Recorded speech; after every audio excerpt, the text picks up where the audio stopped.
Hello, everybody, and welcome back to the newest episode of the Bones of Baseball. I am Jackson Bone. I am Michael Bone. And I'm Robert Bone, the father of these two. Yeah, Grandpa, Papa. He's actually not the father of this one. No. I'm the father of this one. We have 3 generations. But that wouldn't be here if it wasn't for that one and me. That's true. We got a very special episode lined up today, so let's just get right down to it. Let's get started. Go.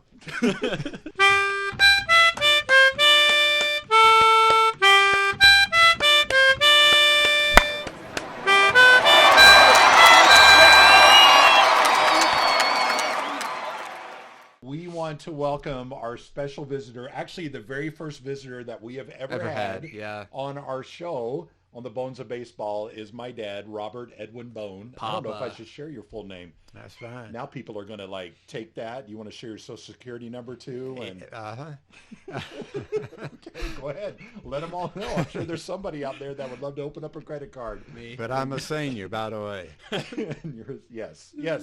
You're Robert Bone Sr. My older brother is the junior. We have been wanting to get Papa, who is, I think, probably our biggest fan on the Bones of Baseball. We're up to 26 subscribers, by the way, Dad. Ah. You know what a subscriber is, don't you? Somebody that doesn't pay. Yeah.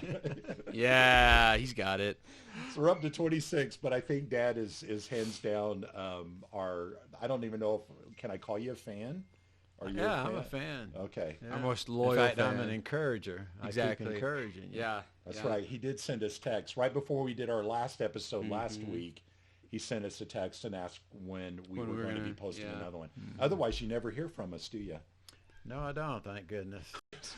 There is sarcasm in the room. We wanted to sit down with you and just talk to you about life growing up, what sports did for you. If you have any thoughts on baseball, the game, whether you played it yourself or baseball players or teams that you really enjoyed, we want to hear about it. In part because we want our fans to hear it, but also we just want to have this recorded. So basically, like in 1856, when you were growing up. That's right, back when I was a baby. Yeah. Like, what was that like? Just like growing up all the way back then, like Abraham Lincoln, stuff like that going on. Yeah, the first football I had was given to me by my uncle, Alton, my dad's youngest brother. And the way I understand it is Alton went out for football at the Myrtle Beach High School. He didn't enjoy that first day. And he gave me his uniform after that and the football. We would play football at night after my dad returned home from work. And in the dark, outside of Myrtle Beach town limits, which didn't have street lights and so on. My dad painted the football white so we could see it. Yeah. And, of course, we had the moonlight. And we played right on the edge of a main road that went from Myrtle Beach to Conway, South Carolina. But anyway, that was my first experience in playing any kind of ball, was with my dad when he would get home from work. How old were you? Oh, I was 6, 7. I think my dad just getting involved with me when I was little, and he always was right on through high school. It must be nice to have a dad who loved you growing up a little bit. I know. It's unusual, isn't it? I know, it's strange. I really feel sorry for you. Thank you. No, so you like a lot of contact sports growing up? That's the thing you kind of drifted to? Well, my senior year of high school, I had a hard time getting in shape playing ball. The first day of football practice, I almost fainted. Oh, really? In my senior year. The year before and a couple years of high school football, I was usually one of the very first ones in wind sprints and laps and so on. The first day of football practice, I was last, and I was pretty much last all year long that senior year. And the doctor said that I had a blood problem, and he didn't want me practicing. And I told him that we have a new coach, and he is not going to like me not practicing, and he said, I'll talk with him. About midway through the season, I asked the coach, did the doctor ever talk with you? And he said, yeah, he told me. But I never was in shape. the last day of football practice, my best friend, Jackie Belger, along with Ray Ellisor, Jackie was near the front, and I was near the back, but he was waving his finger like this, come on, catch up, catch up, catch up. But the reason I'm mentioning this is that when I was a junior in high school, we played Class B football, Lower Richland High School in Columbia, and I was selected as the most outstanding Class B junior back in the state of South Carolina. But I love playing defensive ball. You asked about contact, and I love playing defensive ball. I was a quarterback on the football team, and I was a rough football player. Okay, on one occasion, I received a punt, and when I did, I didn't call for a fair catch, and the boy that tackled me hit me right in the face with his shoulder pads and bloodied my nose and so on. And a little bit later, he received a punt. I was the kicker, and I punted the ball. He received the ball. I was the first one down the field. Kicking the ball.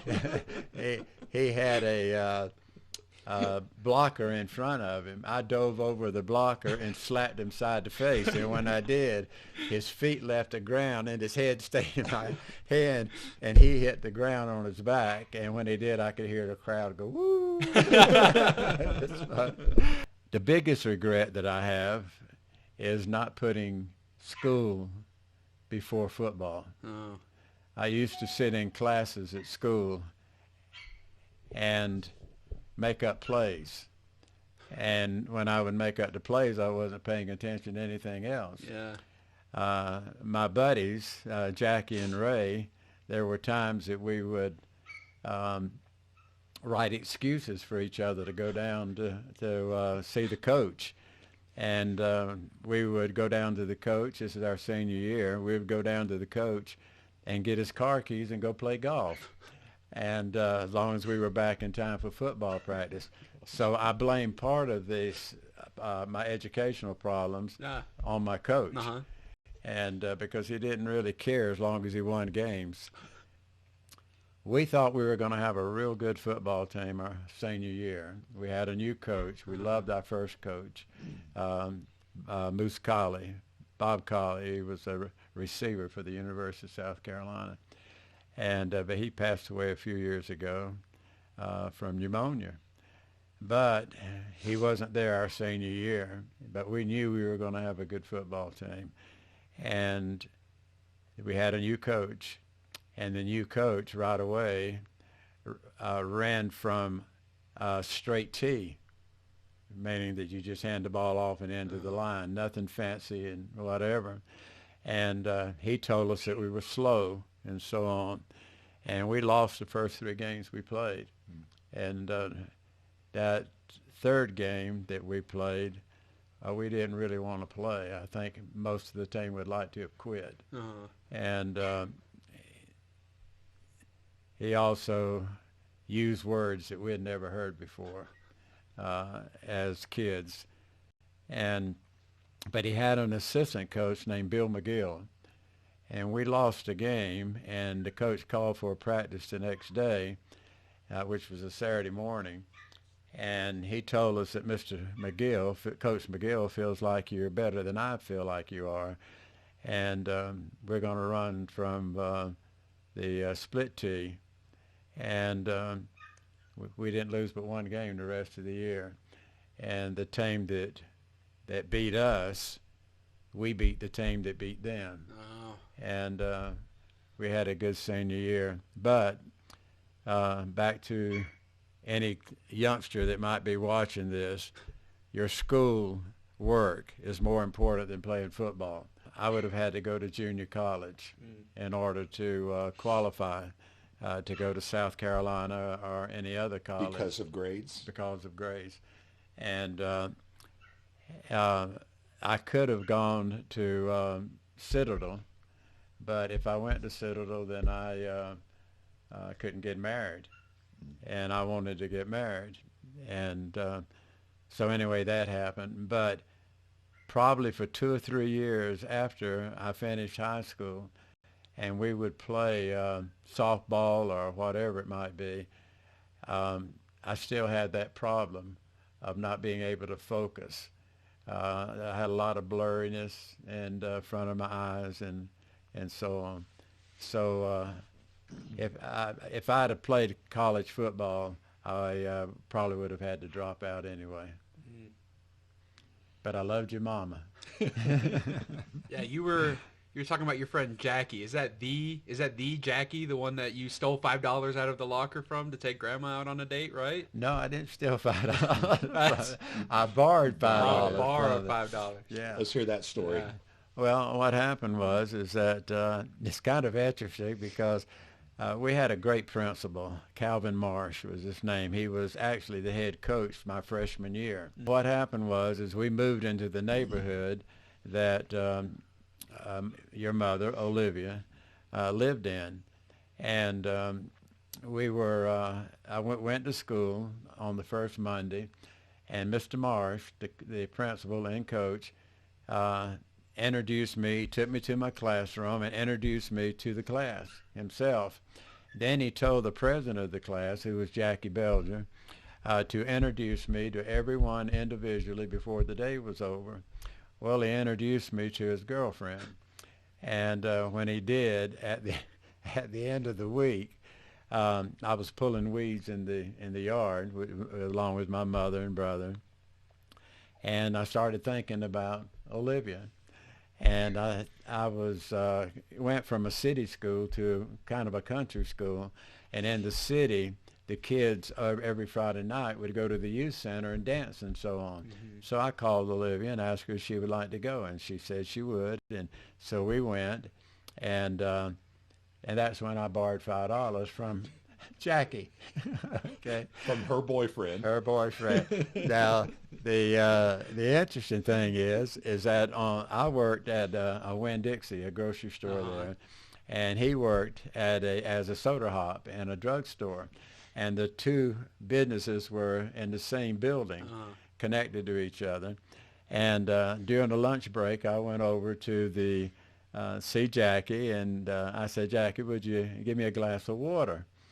And he said yes, and he got me a glass of water, and I got a mouthful down, and it turned out to be carbonated water. And he said, we're even. And that's the last that he ever said anything about it. Oh, really? Yeah. We were the absolute best friends forever, and to this day. I have a lot of friends. I'm LDS, and I have a lot of friends in the church. Jackie was not a member of the LDS church, but he's the best friend I've ever had. That's cool. And when he died a few years ago, we went back to South Carolina to visit with him as he was going through cancer. And his wife was telling me that Jackie was telling everybody, my best friend is coming to see me. How long did it take from the time that you borrowed that $5 from Jackie that Mom became your girlfriend? Was it pretty quick? Day. Was it really? Yeah. So the carbonated drink was not just for the $5 that you borrowed to take his girlfriend out, but he had already lost her as a girlfriend. That's right. And all he did was give me carbonated water. You got off really well, good. that just goes to show you that quite often the friendship between two men or two boys is greater than the love for a teenage girl. Yeah. They knew each other in the second grade, and then they met again at Lower Richland High School.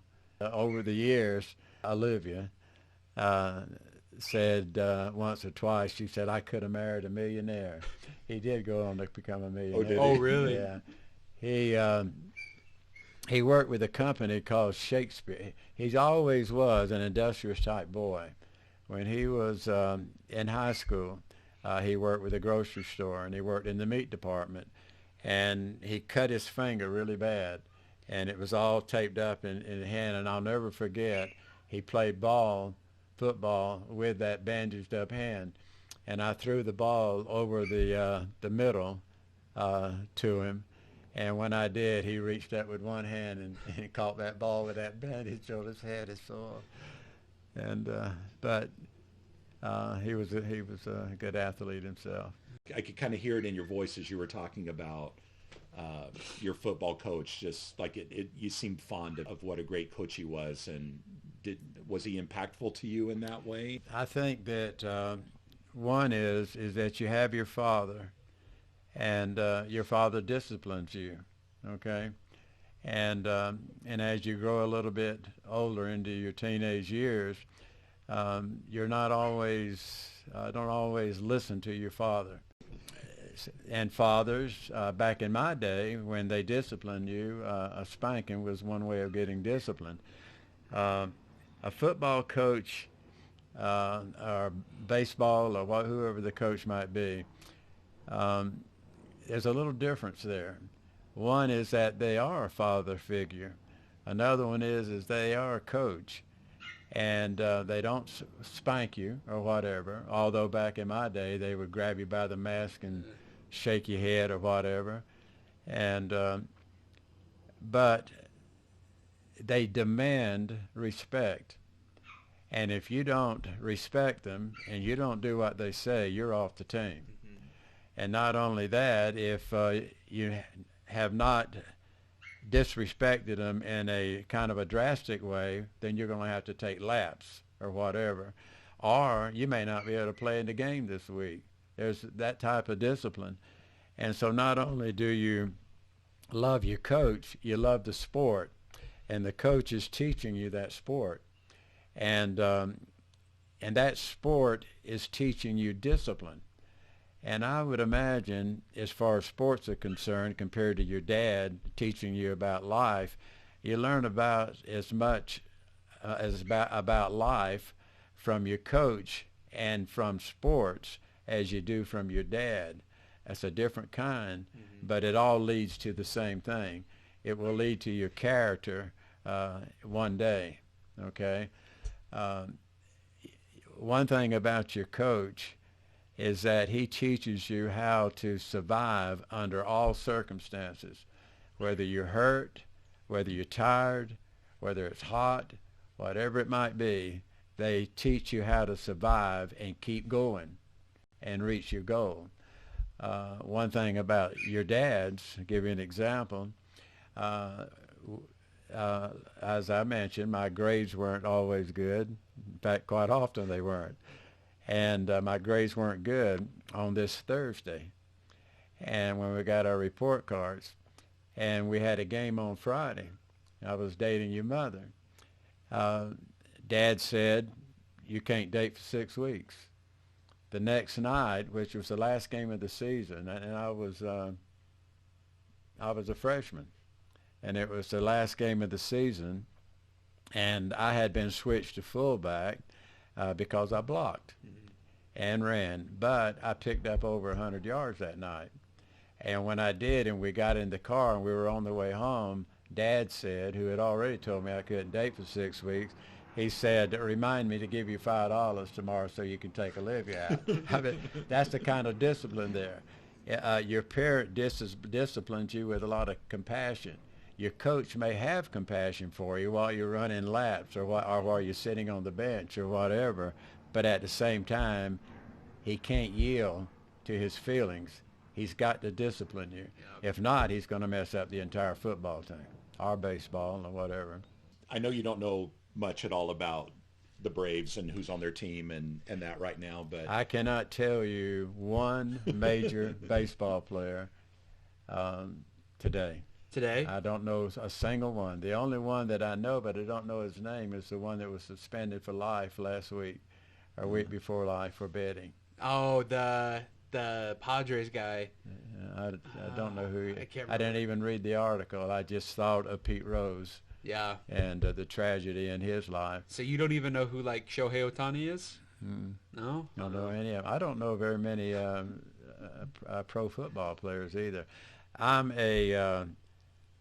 an individual player fan, not a team fan. I used to be a team fan. I still am a university, wherever it's right here over my heart. Where That's the right place. Yeah, that's right. Okay. Well, my defibrillators right There you go. But I'm a South Carolina fan, and I'll mention this because South Carolina fans have always been hungry for wins, not just good seasons, but just wins. Win me a game.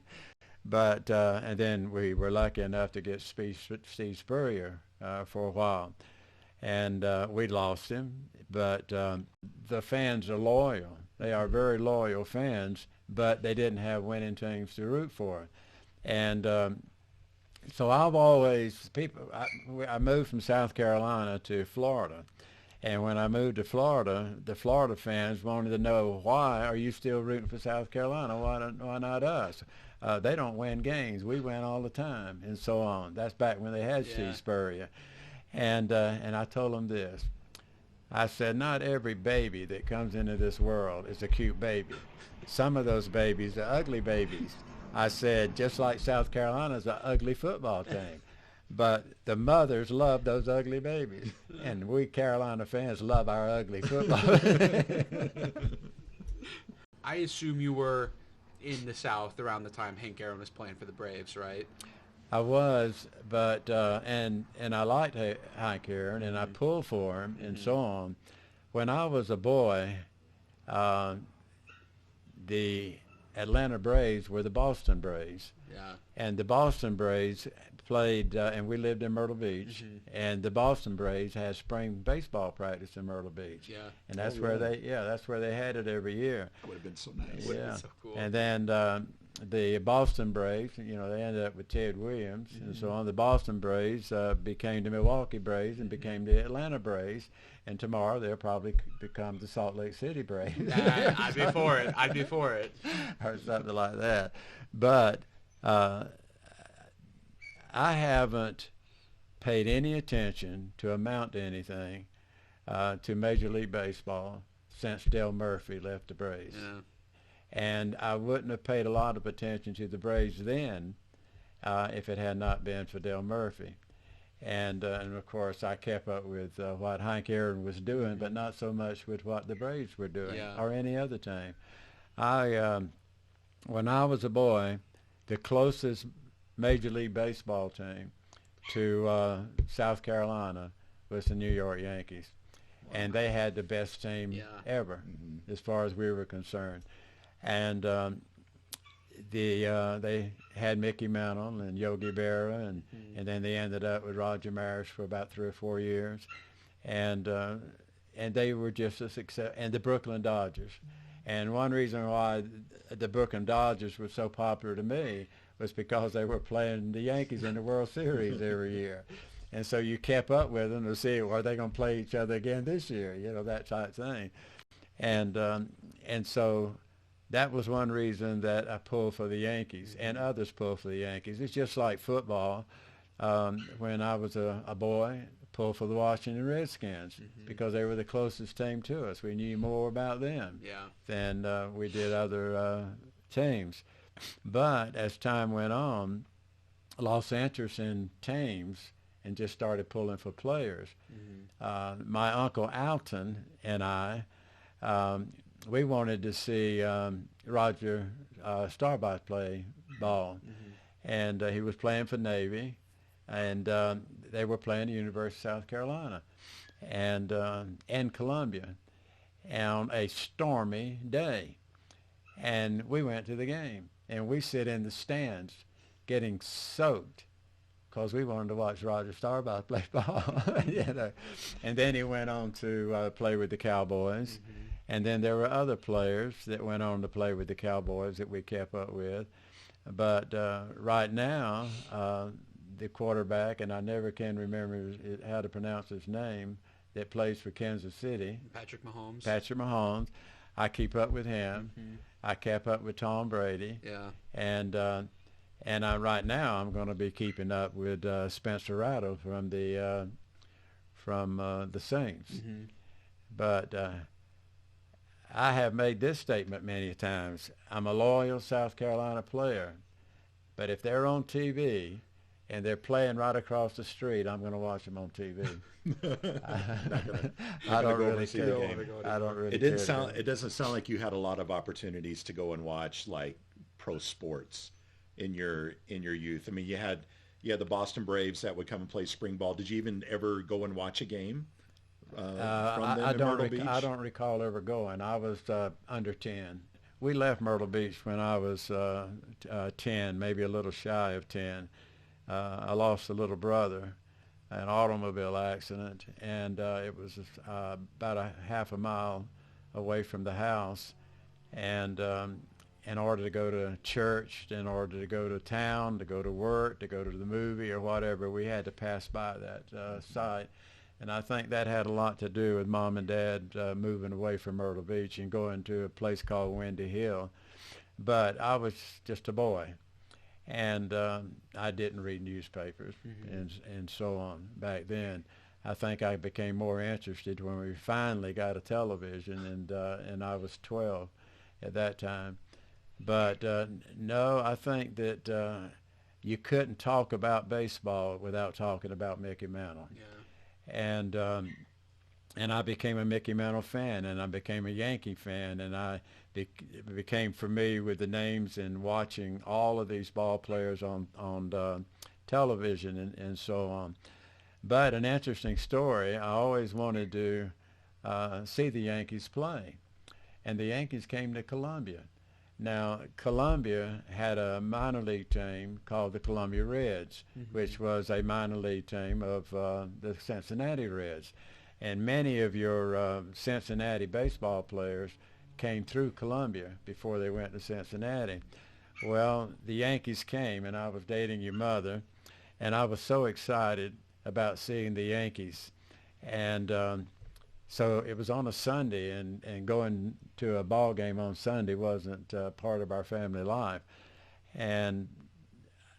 But my mom and dad let me go. And so Olivia and I, your mother, we went to the baseball game.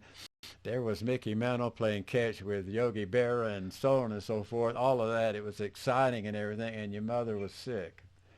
And we had to leave before the game even started. Before it started? Oh, no. Yeah. And so I didn't get to see Oh, it. no. Another story is that we were eating a hot dog on one of these little hot dog stands on the corner of either Philadelphia or Washington. And they had a newspaper rack there, and the Yankees and Los Angeles were playing each other. When I saw it, I asked the fellow that was running the hot dog stand, I said, how far is it to New York? And he told me, and man, we could have gotten there in a couple of hours. And I said, well, let's go. So we took off to New York. So we got there, and we went to the game, and everybody was going into the stadium, and the game was about ready to start. They had these booths set up where they were selling jerseys and all of that, and one of them had to do with being from the United States and whatever. And your mother wanted to buy it for your brother. I said, we don't have time. I said, we got to get in and see this game. And so all during the game, she said, let's go get that jersey. Let's go get that jersey. So finally in the seventh inning, she talked me into going, and we left the game, and we went out, and we were the only ones out there except for them setting their booths back up. And I was looking at the jerseys, and then I walked down to a couple other tables, and your mother was standing there looking at the one that she wanted, and these boys came up, these young adults, and they started talking with her. And I started walking over there to her, and there were three of them, and I started walking over there to her, and they left as I was getting there. And I said, what were they saying? And they said something, and she said, but I told him that's my husband and he's a champion wrestler. They walked away. They walked away. One thing I remember as a kid that I just loved were baseball cards. Like to me, that was huge. That was my connection. That was one of my biggest connections to Major League Baseball was going out riding my bicycle and finding Pepsi Cola bottles that had been tossed out of people's windows and that were on the side, and picking them up and taking them to the convenience store and trading them in for a nickel, and then just getting 5 of those and being able to buy a pack of baseball cards with a stick of gum in it for 25 cents. And I never ate the gum. I thought it was gross. were baseball cards a big thing to you when you were a kid? And was there anything else that was baseball or football related that helped you feel like a physical connection to the game? I don't recall ever having any of that memorabilia at all when I was a boy, even when I was in high school. I think most of what the caps, the jerseys, and all that were our own football teams and so on. I probably had something of the University of South Carolina, but I don't recall ever having anything of Major League sports. Another thing about when I was young, I don't know right offhand how many Major League Baseball teams or football teams that there were, but there weren't many, okay? Then when Brooklyn went to California, the Giants went to California. I think that's when I started losing interest. And staying up with them. I think one of the greatest things that we can say about Dad as a Braves fan is that he shares his birthday with Ronald Acuna Jr. December 18th. 1-3. Well, 1-3 is Ronald Acuna Jr.'s number. Yeah. His birthday is December 18th, and you're sitting there going, who's Ronald Acuna Jr.? Yeah, you're right. You say 1-3, that's his number? Yeah, 13? his number's 13. Yeah, That was Jackie Belger's number in high school. A couple times y'all have invited me. Y'all live up in Rexbury. Y'all have invited me, I think, to go to Washington State, to Texas, and back to Atlanta to go to a baseball game to watch the Atlanta Braves. If I won't go across the street to watch the University of South Carolina play football, I'm not going to go watch a baseball You team. wouldn't do that. No. You wouldn't go with us? What if we wouldn't I know watch I've offered. like the Salt Lake Bees or something like that? I've been out here for 20 years, and I've only seen one Salt Lake game. You're just not interested.